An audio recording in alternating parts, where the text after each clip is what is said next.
예수님의 기적을 우리가 같이 말씀을 나눕니다. 저는 개인적으로 상황들마다 저는 실제가 그렇게 되어졌다고 믿어요.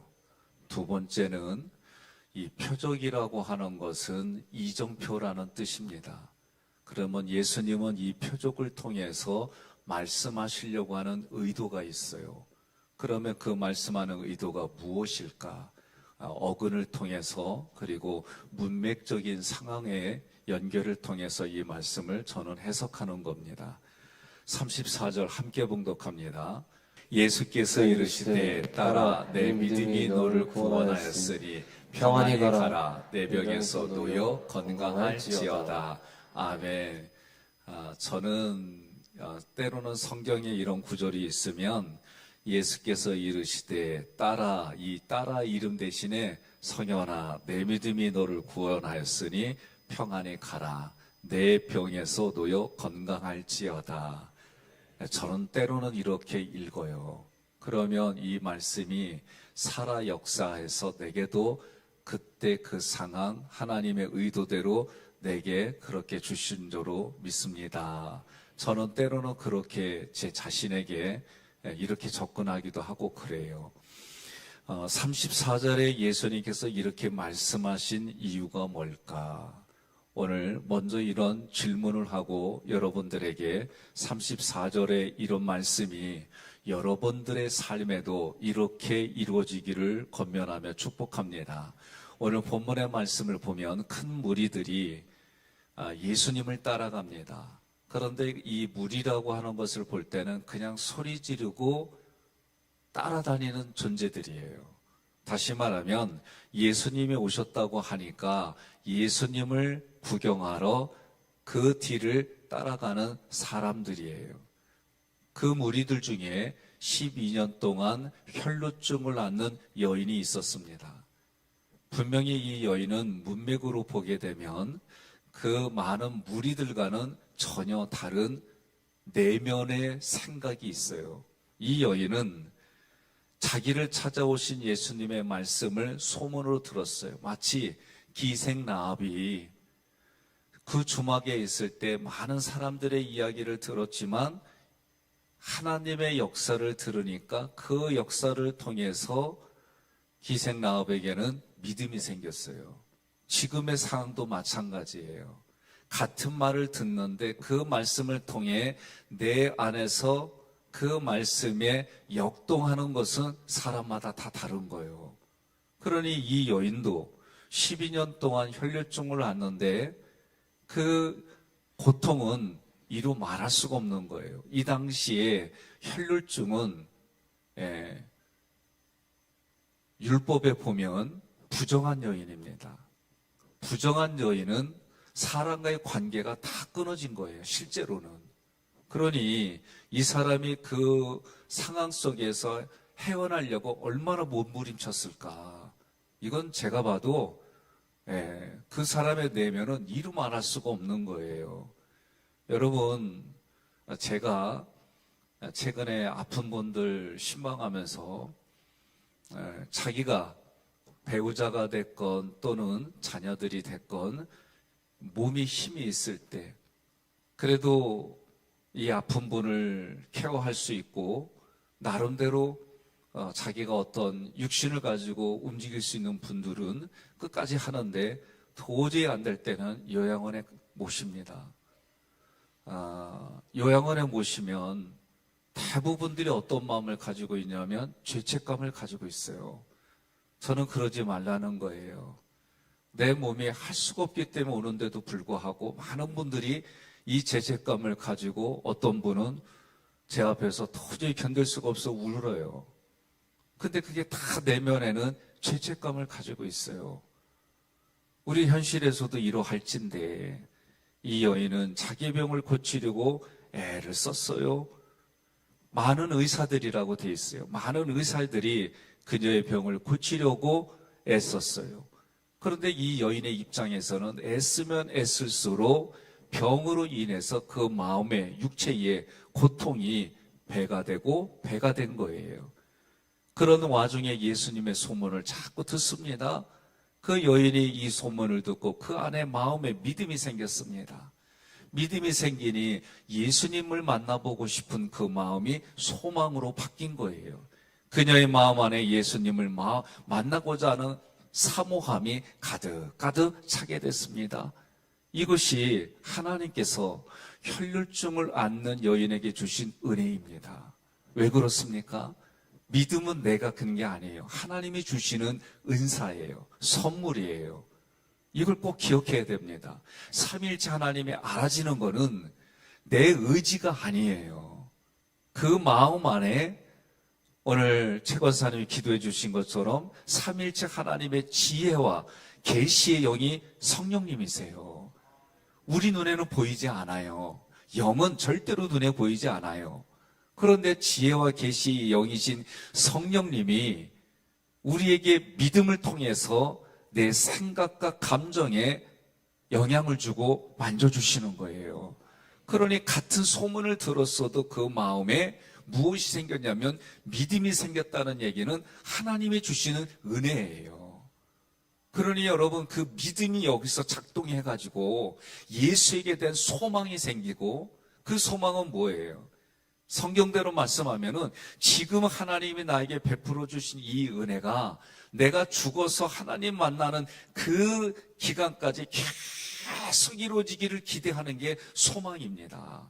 그러니 이 여인은 소문으로 들었던 예수가 자기에게는 오직 예수님밖에 없다고 하는 믿음이 생기고 그 믿음을 통해 소망이 생기고 소망 때문에 예수님을 만나고자 하는 사모함이 이 안에 가득한 거예요. 야, 예수 왔대? 그래? 한번 나가서 좀 만나보자. 이런 의미가 아니에요. 이 여인에게는 절박함이고 모든 것이에요. 그런데 이것은 성경을 보게 되면 하나님이 이 여자에게 베풀어 주신 은혜이다. 30절 예수님께서 자기의 능력이 나간 줄 아시고 뒤로 돌아 말씀하시는 말씀이 누가 내 옷에 손을 대었느냐. 그 많고 많은 사람 중에 이 손을 댄다고 하는 거 우리는 뭔가 피부에 닿아서 그때만이 알 수 있어요. 누가 이 옷 겉옷이라고 할 때의 겉옷은 마태복음 9장 20절에 보면 같은 내용들이 있는데 좀 더 구체적으로 나와 있어요. 겉옷가. 이 겉옷의 끝자락을 말해요. 그럼 이 당시에는 우리가 주일날 아마 제가 사진으로 해서 그 치치트라고 하는 걸 보여드렸어요. 그리고 치치트는 그 보자기 같이 쓰여진 끝에 술이라고 그래. 그거를 우리로 말하면 실타래입니다. 그런데 이거를 만졌다 그 얘기예요. 그러면 이 당시에 이거를 여러분 이렇게 이해를 하세요. 뭐 많은 사람들이 군중에 밀려서 이리 치고 저리 치고 했지만 같이 몸에 손을 댄다 할지라도 예수님이시기 때문에 이 여인의 손길을 아신 거예요. 우리들은 이 부분을 그냥 누가 내 몸에 손을 댔다 피부로만 와닿았을 때 아는 거지 옷갓을 만졌을 때 그걸 안다? 이거는 웬만한 민감하지 않으면 알 수가 없어요. 다만 우리가 어디를 가다가 자기를 불러요. 그런데 자기를 부르는데 아빠라고 부르자고 가정을 합시다. 또는 엄마라고 불렀을 때 가정을 해보세요. 그런데 얘기를 들어보면은 뭐 뒤돌아볼 수 있어요. 누가 부르면. 그런데 내 자녀의 음성을 기억하고 있으면 그 음성을 들으면 어떻게 해요? 그렇죠. 뒤돌아보는 정도가 아니라 그 사람을 쳐다보는 눈길과 마음이 다 다를 거라고 생각하는 거예요. 예수님이 그 겉옷가에 술을 만졌는데에 예수님이 그것을 아시고 능력이 나간 것을 아시고 그리고 말씀하니 이 여인이 어떻게 해요? 이 여인이 자기에게 하는 줄을 알고 두려워 떨었다 그랬어요. 그러면 두려워 떠는 이유가 무엇일까? 조금 전에 혈류증을 앓는 여인은 한마디로 말하면 부정한 여인이에요. 부정한 여인은 사람과의 관계가 깨진 거예요. 단절된 거예요. 그런데다가 외간 남자의 여인이 먼저, 부정한 여인이 그렇게 손을 댔다 그러면 그 당시에는 돌 맞아 죽는 일이에요. 돌 맞아 죽어도 아무리 누구도 변명해주고 이 여인에 대해서 얘기해 줄 수 없는 것이 그 시대의 사고고 가치예요. 그러니 이 여인이 마음속에서는 내가 죽으면 죽으리다 하는 마음으로 그게 믿음이고 소망이고 사모함으로 만났지만 실제는 자기가 그렇게 되어진 걸 아무도 모르는데 예수님은 알고 계시고 이것을 얘기하시니 이것이 드러나면 어떻게 돼요? 죽는 상황이에요. 그러니 이 마음에는 어떤 마음이 있어요? 두려워 떠는 거예요, 지금. 이 상황이 밝히 드러나니까 율법에 의해서 죽을 수밖에 없는 거예요. 율법은 뭐냐? 율법을 지키면 복을 받고 율법을 안 지키면 심지어 죽을 수 있는 것이 이 시대의 율법의 가치예요. 그러니 우리가 이 지치대라고 하는 이 술을 단 것은 이 옷 자체가 율법에 의해서 만들어진 옷이에요. 그러니 이 여인은 어떤 마음이 들어요?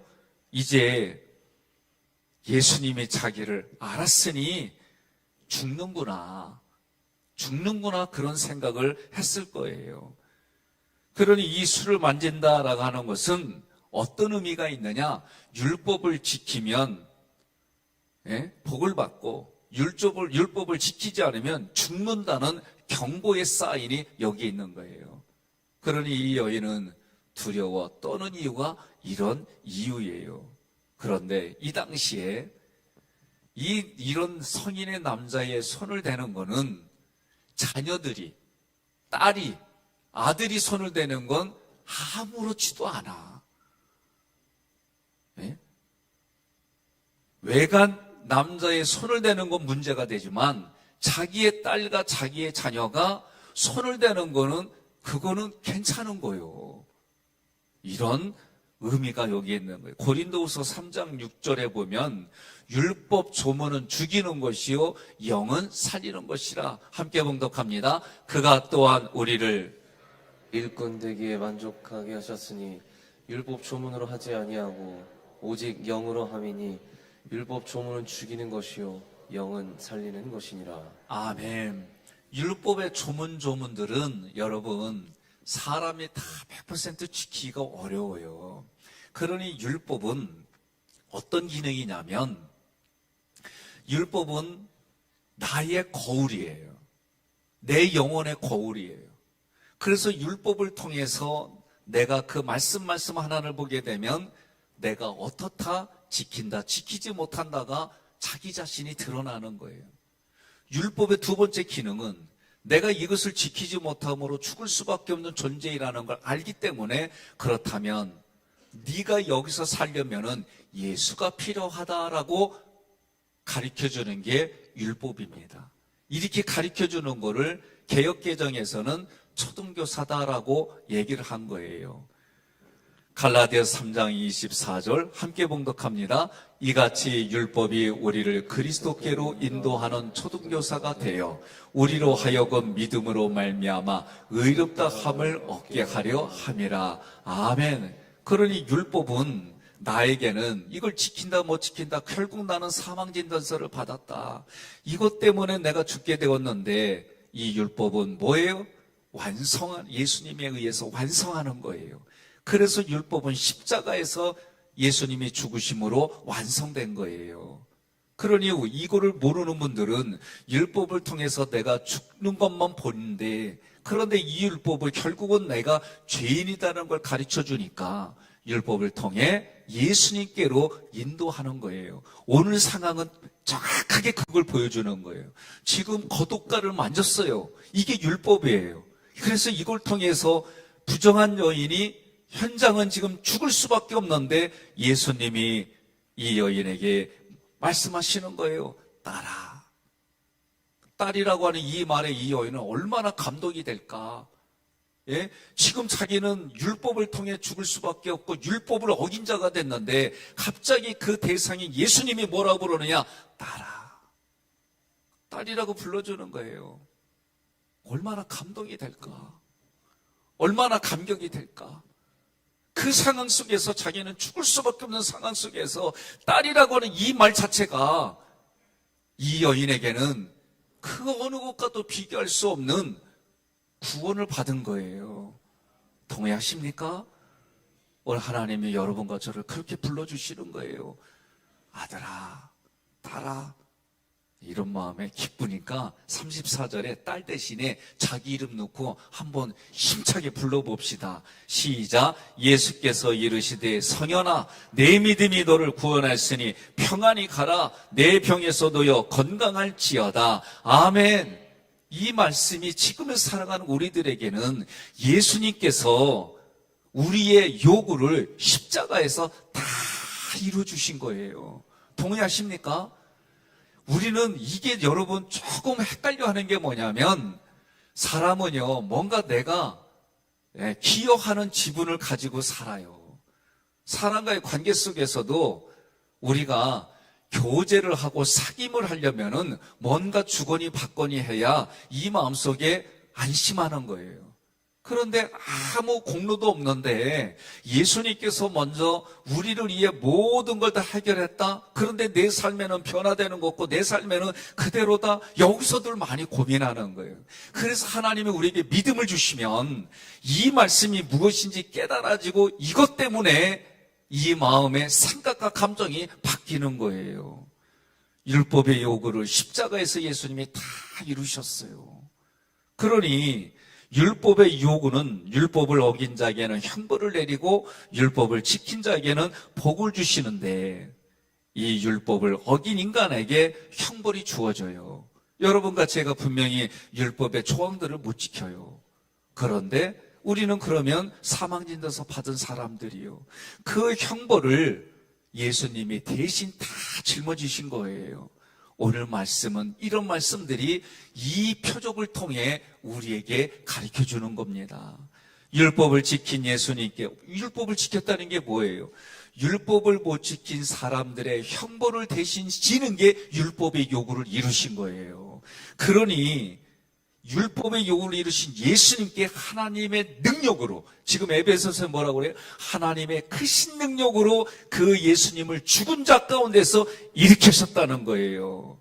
이게 하나님의 능력이 아니고서는 할 수 없는 거예요. 그러니 예수님께 부활의 생명으로 성취하게 해주셨고, 이 부활의 생명이 성취된 게 우리에게도 그대로 이루어진다. 이것이 하나님의 약속이에요.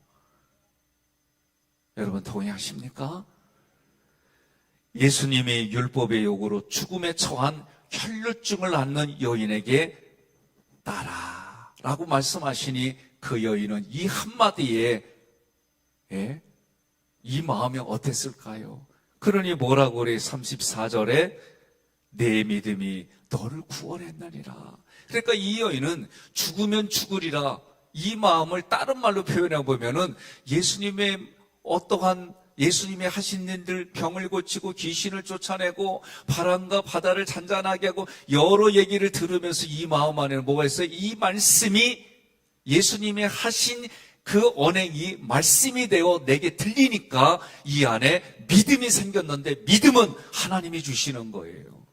은사의 한 종류예요. 그런데 이 믿음을 통해 하나님의 모든 것이 다 내게 들려지고 믿겨지고 알아지고 깨달아지는데, 그것을 누가 하느냐?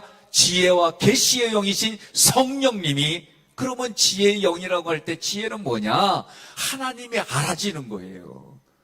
동의하십니까? 말씀을 들어도 못 알아주고 못 깨달아지면은 하나님, 나에게도 이 말씀이 깨달아지게 해서 이렇게 기도해야 되는 거예요. 동의하십니까? 아이고야, 속이 얼마나 내 답답한지 말이요. 34절에 이 겉옷의 숯을 만지는 거 또다시 얘기를 한다면, 그 남자에게는 이 여인이 수치를 주는 거예요. 그러니 성경은 뭐라 그래요? 수치와 그 모든 더러운 것들을 예수님이 다 받으시고 가져가시고, 우리는 나음을 얻고, 그가 채찍에 맞음으로, 그가 창에 찔림으로 우리는 생명을 얻는 거예요. 오늘 이 34절은 그 말씀이 여러분 깨달아져야 됩니다. 이 여인에게는 지금 이 남자에게 만진 행위가 수치를 준 거예요. 이 남자의 명예를 더럽힌 거예요. 그런데 예수님은 그걸 다 받으시고 이 여인에게 만약에 여자가 마음에 안 들어 그러면 이게 명예살인이 되는 거예요. 수치를 주었기 때문에. 그러면 그 당시엔 율법을 잃었기 때문에 누구도 뭐라고 안 해요. 그런데 그 예수님이 여인의 수치를 가져가시고 죽음의 자리에서 구원을 선물로 주신 거예요. 그러니 34절에 따라, 따라 내 믿음이 너를 구원하였으니, 이 말씀까지가 여러분 믿어지십니까? 이해가 되십니까? 동의가 됩니까? 그 다음에 얘기한 거 뭐예요? 평안히 가라. 평안히 가라. 여러분과 제가 오늘 여기에서 하나님 앞에 부르짖고 기도할 때에 아픈 것이 됐든 경제적인 것이든 무엇이 되어졌든 오늘 하나님이 사랑하는 나의 자녀야. 그리고 우리에게 마음속에 뭐예요? 평안히 가라. 오늘 이 문을 나갈 때 평안히 가시기를 바랍니다. 하나님 앞에 구하고 기도한 일들이 여러분의 마음에, 그 마음에 하나님의 음성을 들으셔서 평안히 가시기를 바랍니다. 로마서 10장 7절 17절에 보면 믿음은 들음에서 나며 그리스도의 말씀으로, 뭐가? 들음은 그리스도의 말씀으로 말미암았느니라. 로마서 12장 3절 함께 봉독합니다. 내게 주신 은혜로 말미암아 너희 각 사람에게 말하노니 마땅히 생각할 그 이상의 생각을 품지 말고 오직 하나님께서 각 사람에게 나눠주신 믿음의 분량대로 지혜롭게 생각하라. 아멘. 믿음으로 우리 각자는 구원을 받았습니다. 구원받은 이들에게 그 마음에 예수님의 평강이 넘칩니다. 오늘도 우리들에게 평안히 가라 말씀하심을 믿으시기를 바랍니다. 여인은, 혈류증을 앓는 여인은 영의 구원을 받았습니다. 마음의 평강이 생겼습니다. 육체의 병도 치료를 받았습니다. 오늘 우리에게 이런 역사가 각자에게 일어나기를 주님의 이름으로 권면하며 축복합니다. 부정한 여인을, 죽음에 처한 여인에게 딸이라고 부르시는 예수님께, 예수님의 말씀에, 그리고 그 여인을 긍휼히 여기는 그 예수님께 여러분 권위를 두시기를 바랍니다. 예수님의 권위의 말씀이 여러분들에게 들릴 때에 선포되어지는 쉐마가 나를 위한 레마로 받아들일 때에 믿음이 성장합니다. 기적이 일어납니다. 성장한 믿음의 사람들에게 예수님이 지금 다시 말씀하십니다. 딸아, 아들아, 내 믿음이 너를 구원하였으니 평안히 가라.